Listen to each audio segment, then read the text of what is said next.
Babala ng mga eksperto, baka tayo ng huling henerasyon na makakasaksi sa fireflies o mga alitaptap.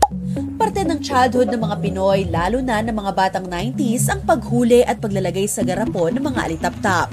Isang uri ng insekto na umiilaw ang puwitan tuwing gabi.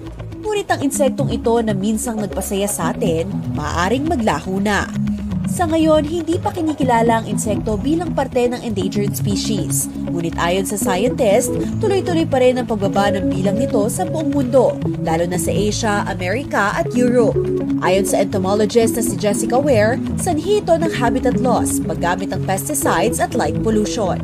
Bilang mating call, ginagamit kasi ng mga male fireflies ang kanilang light signal.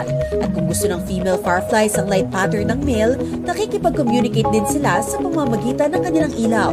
Ngunit dahil sa malalakas at matitingkad na ilaw mula sa billboards, vehicles at stores sa urban areas, nahihirapan ng fireflies na makapagpadala ng signals.